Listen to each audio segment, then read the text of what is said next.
Hello, મારી YouTube ચેનલમાં આપ સૌનું સ્વાગત છે। હું વર્ષાબેન કટકિયા। આપણે 10-15 દિવસ પહેલાં કેળા આથ્યા હતા। હવે આ કેળાનું અથાણું તો ત્યાર આમ ખાવું હોય તો તૈયાર જ છે, પણ હું એક અલગ રીતથી તમને બતાવીશ। એટલે આ બધા કેળા આથેલા બહુ મસ્ત બની ગયા છે। અડધી બહેણી તો ખવાઈ હોતી ગઈ, આખી બહેણી હતી। તો આ બધા આપણે કાઢી લેશું।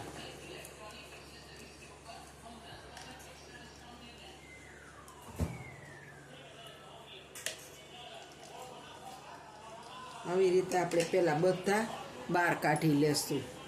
આપણે આ બધા કેળા છે ને એ આથેલા કાઢી લીધા છે, અને હવે આપણે છે ને આ બધા ડંઠલ કાપી લેવાના છે ને આવી રીતના। ન કાપીએ તો હાલે, પણ તેલ મસાલો આમાં ચોટે ખોટા વયા જાય। જો આવી રીતના આપણે બધાય કેળાને સાફ કરી લેવાના।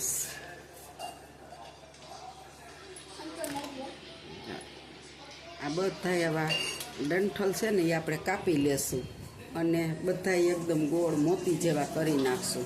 આપણે આને છાપા ઉપર પોરા કરી દીધા છે, કોરા। આ છાપા ઉપર રાખશું। આ ઉપર પાણીનો ભાગ છે ને બધો સુકાઈ જાય, 2 કલાક રાખશું ને એટલે પછી આપણે આની માથે મસાલો ચડાવશું।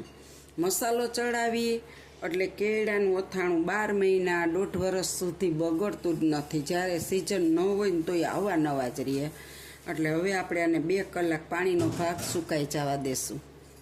જો આપણા કેળા છે નજીકથી બતાવું, સાવ કોરા થઈ ગયા, ઓમ લીલા પણ કોરા થઈ ગયા। એને માટે આપણે 1.5 ચમચી જેટલી રાઈ લીધી છે, અને હવે આપણે કઢાઈ મૂકીશું ગેસમાંથી।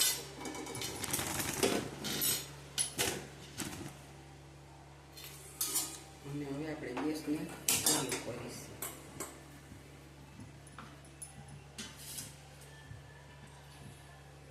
એમાં આપણે આટલું તેલ નાખવાનું છે, બહુ ઝાઝું નાખવાનું નથી।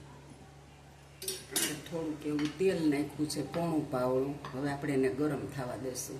આપણું તેલ ગરમ થઈ ગયું છે, હવે આપણે એમાં હિંગ નાખીશું।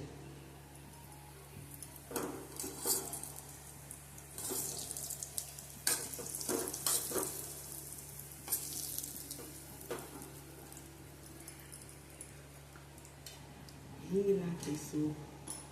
હવે આપણે એમાં કેળા તો ખારા પાણીમાં ખાટામાં આથ્યા જ છે, પણ સ્વાદ અનુસાર થોડુંક નિમક નાખીશું। હવે આપણે ગેસને ઠારી નાખ્યો। હવે આપણે એમાં રાઈના કુરિયા નાખી દઈશું। આપણે 1.5 ચમચી લીધા છે, અને આપણે થોડીક એવી હળદર નાખીશું। હળદરવાળા છે, પણ આ ઉપરના કલર માટે આપણે હળદર નાખી દઈશું।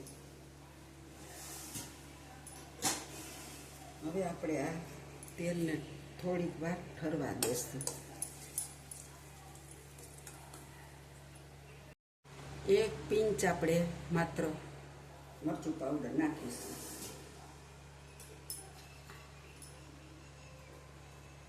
જો તમારે વધારે તીખું ખાવું હોય તો તમે વધારે નાખી શકો છો, પણ બહુ તીખું નથી કરવાની। અને 1 પિંચ જ અમથો ચપટી જ નાખ્યો છે, અને હવે આપણે આને થોડુંક ઠરવા દેશું। હવે જો આપણા વઘાર કર્યો હતો ને એ ઠરી ગયો છે। હવે આપણે એની અંદર કેળા નાખવાના છે, આ બધા જો તમે જોઈ શકો છો। આ લીલા જ છે હજી કેળા, માત્ર ઉપરનું પોટ સુકાવી નાખ્યું છે। આપણે પાણીનો ભેજ હોય ને એ સૂકવી નાખ્યું છે, અને હવે આપણે આને હલાવી લેશું। સાવ સહેલું અને મસ્ત અથાણું છે। અને ઘણા લોકો એવું કહેતા હોય છે કે અમારે તો કેળામાં ફૂગ વળી ગઈ ને કેળા પોચા પડી ગયા, હવે ખાધા જેવા નથી, અંદરથી હાવ એકદમ દબાવીતા પિચકારી ફૂટે છે।